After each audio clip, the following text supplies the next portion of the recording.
నమస్తే అండి, మీ పేరు? నాగేశ్వరరావు. నాగేశ్వరరావు గారు. చంద్రబాబు నాయుడు వచ్చి 5 నెలలు అవుతుంది కదా, ఎలా ఉందంటారు? బాగుంది. అన్నీ బాగున్నాయి. ఇప్పుడు ఇవన్నీ పథకాలు అమలు చేస్తున్నాడు కదా, బాగున్నాయి. ఇస్తానన్న పథకాలు వస్తున్నాయండి. వస్తాయి ఒకటి అమలు చేస్తున్నాడు. గ్యాస్ సిలిండర్ కానీ అన్నీ అమలు చేస్తున్నాడు. అన్నీ వచ్చి గాషాలు ఇచ్చాడు, పర్లేదు. మరి ఉచిత తీసుకున్నారు కానీ ఏమైనా అందుబాటులోకి వస్తుంది? ఇసుకొచ్చింది కదా, ఇసుక ఇచ్చాడు అన్నీ చేస్తున్నాడు. అన్నీ మొన్న మొన్న అన్నీ నడుతున్నాయి. ఇసుక అవి బాగానే వస్తున్నాయి. పని వాళ్ళు మన దాకా గొడవ పెట్టారు కానీ ఇప్పుడు బాగానే ఉన్నాయి. అన్నీ ఇసుక అవి బాగానే అందుకుంటుంది. మరి మీ వాహనమిత్ర వాహనమిత్ర లేదు. 10,000కి 5,000 జోడించి 15,000 ఇస్తున్నారు కదా, ఏమైనా అందుబాటులోకి వస్తుంది? ఇంకా రాలేదు. మరి ఏమైనా ఎదరెదరు చేస్తారేమో మరి తెలియదు. ఆయన మీద భరోసా అయి ఉంటుంది, మన మీద ఏం లేదు కదా. ఆయన చేయాలనుకుంటే చేస్తాం. ఇంతకుముందు జగన్ వేసాడు, ఇప్పుడు అదే నేను చేస్తానన్నాడు. మరి ఆయన అభిప్రాయం అనుకుంటే ఆయన చేస్తాడు. మనం ఎక్కడైనా మాట్లాడడం జరిగింది వాహనమిత్ర గురించి? ఏం మాట్లాడలేదు. ఆయన వాహనమిత్ర గురించి అయితే చెప్పలేదు, కన్నా పథకాల గురించి అయితే చెప్పాడు. 45 సంవత్సరాలకి డబ్బులు వేస్తానని కూడా అన్నీ చెప్పాడు. అవన్నీ వేస్తానన్నాడు. మరి ఒకడొకటి అమలు చేస్తున్నాడు.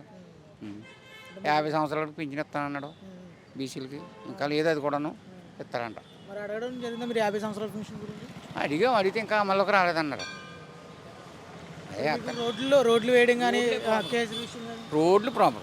రోడ్లు వేయాలి ముందు. ఈ లక్వారం రోడ్డు, చింతపల్లి రోడ్డు మహాదారుణం.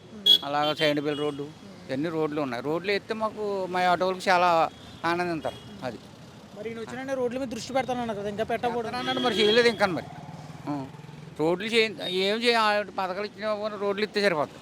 రోడ్లు ఎత్తే మా ఆటో వాళ్ళు అందరూ చాలా ఆనందపడతారు. అది కేసుల విషయంలో కానీ ఎలా ఉందంటారు ఇప్పుడు? ఏం లేదులే ఇప్పుడు మటుకు ఏం లేదు. తర్వాత ఎదురు ఉంటుంది, ఎలా ఉంటుందో తెలియదు. ఆటో వాళ్ళ మీద కేసులు ఇప్పుడు ఏం లేవు. తర్వాత ఎలా ఉంటుంది అన్నది మాకు తెలియదు. మరి గత ప్రభుత్వం మీరు చూసారు కదా, ప్రభుత్వం అయితే ఉన్న మహిళ చెప్తుందిగా. 5 సంవత్సరాలు జగన్ గారు అయితే ఆటో వాళ్ళ జోలికి వెళ్ళొద్దు అన్నాడు. వేకెన్సీ పెట్టడం కానీ పోలీసు వాళ్ళు కానీ వెళ్ళొద్దు అన్నాడు. మరి ఈయనైతే మరి ఇప్పుడు వాటికి ఏమీ లేదు. ఇప్పుడు ఈయన వాళ్ళు ఏమీ లేదు. తర్వాత ఎలా ఉండదు మనకు తెలియదు. ఆయన ప్రభుత్వం ఆయన ఎలా నడిపింది అలా పోదు. గత ప్రభుత్వం మీరు అందుకున్న పథకాలు ఏ విధంగా ఉన్నాయంటారు? అవి పర్లేదు బాగానే ఉన్నాయి. ఇది కూడా బాగానే ఇస్తున్నారు కదా. ఇప్పుడు అన్నీ గ్యాసు ఈ మొత్తం పీజీ సిమెంట్ అన్నీ బాగానే ఇస్తున్నాడు. ఇప్పటివరకు అయితే బాగానే ఉందంటారు. బాగానే ఉన్నది, పర్లేదు.